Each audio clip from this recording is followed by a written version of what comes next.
L'Iran panique parce que l'Arabie Saoudite a ouvert ses portes à environ 8000 soldats pakistanais, chasseurs JF-17 drones et défense aérienne en plein Golfe, tandis que Téhéran essaie de faire semblant de contrôler encore le rythme de la crise. Ce jeudi 21 mai 2026, ce qui pèse, ce n'est pas seulement l'arrivée de troupes étrangères en Arabie Saoudite, mais aussi le message politique derrière cela. Les Arabes se préparent à une possible invasion terrestre afin de défendre les bases, les frontières, les ports, les sites énergétiques et tout point sensible que l'Iran ou ses milices pourraient tenter de menacer en Arabie Saoudite. Il n'a pas appelé le Pakistan par symbolisme, mais parce qu'il sait que la guerre peut changer de phase. Et lorsqu'une puissance nucléaire place des soldats sur l'échiquier à côté de Riyad, le régime iranien perd la liberté d'intimider sans calculer une réponse plus importante. La question est simple. L'Iran osera-t-il encore après que les Arabes ont transformé la peur en mobilisation militaire? L'Arabie Saoudite est-elle simplement en train de se défendre ou prépare-t-elle déjà le terrain pour une guerre terrestre contre l'axe iranien? La dictature a-t-elle encore la force d'intimider le Golfe après que les Arabes ont fait appel à une puissance nucléaire dans la crise? Je vais tout te raconter, mais maintenant tu vas vouloir t'abonner à la chaîne pour continuer à être bien informé avec des informations en temps réel et la meilleure qualité journalistique jamais vue. Milson Alves, une référence en matière de crédibilité. Ce mouvement n'est pas tombé du ciel. L'Arabie Saoudite observait des drones traverser la région, des bases en alerte et des milices alignées avec l'Iran essayant de maintenir la pression. Même pendant la pause des grandes opérations, le 17 mai 2026, le ministère de la Défense saoudien a déclaré avoir intercepté et détruit 3 drones qui sont entrés dans son espace aérien à partir de ce jour-là. Cet épisode a montré pourquoi Riyad refuse de dépendre seulement des communiqués officiels et des promesses extérieures. Lorsqu'un drone traverse la région et oblige une défense aérienne à agir, le royaume comprend que la menace n'est plus lointaine. Elle teste les portes, les itinéraires et les faiblesses. Le Pakistan entre dans cette crise avec un rôle clair.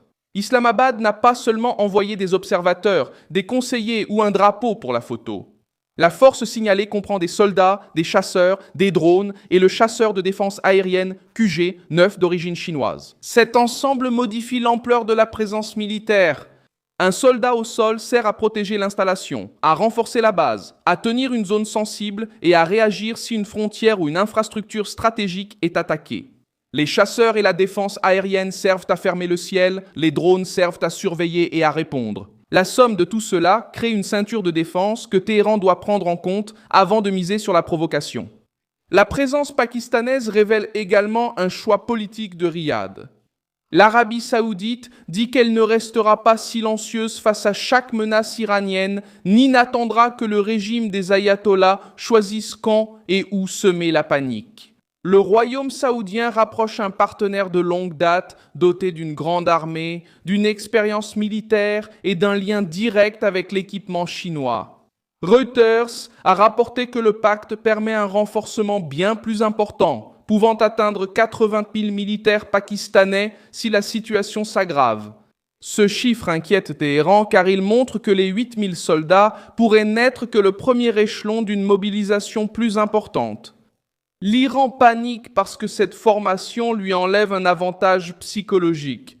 Pendant des années, le régime iranien a misé sur la pression indirecte, les milices, les drones et la menace contre les infrastructures énergétiques pour forcer ses adversaires à reculer. Maintenant, l'Arabie Saoudite met en place une défense qui combine des soldats étrangers, l'aviation, la surveillance et la défense aérienne.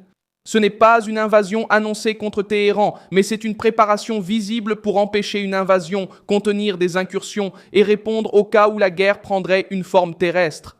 Cette différence est notable, mais n'atténue pas la pression. Elle montre au contraire que Riyad agit. L'Arabie Saoudite prépare le pire sans l'accord de l'Iran.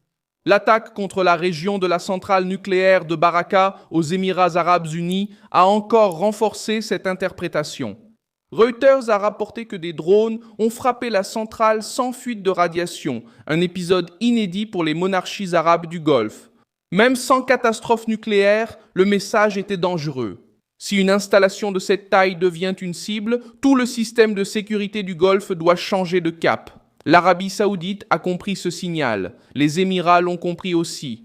La crise n'est plus seulement un conflit entre Washington et Téhéran, elle touche désormais directement à la sécurité des nations arabes qui soutiennent une partie centrale de l'économie régionale. Washington suit ce mouvement avec intérêt car il renforce l'étau autour de l'Iran sans obliger les États-Unis à porter seuls tout le poids militaire. Donald Trump a déjà prévenu qu'il pourrait frapper plus fort si le régime iranien n'accepte pas une solution qui empêche la progression nucléaire. Dans un discours prononcé le 20 mai 2026, Donald Trump a déclaré que les États-Unis pourraient devoir frapper l'Iran avec plus de force. Pendant que l'Iran parle d'une proposition, l'Arabie saoudite reçoit des troupes. Tandis que Téhéran demande un allègement des sanctions, le Golfe ferme son espace aérien. Alors que le régime tente de se présenter comme une victime, ses propres menaces alimentent une coalition défensive autour de lui. Le rôle du Pakistan met l'Iran dans une position inconfortable.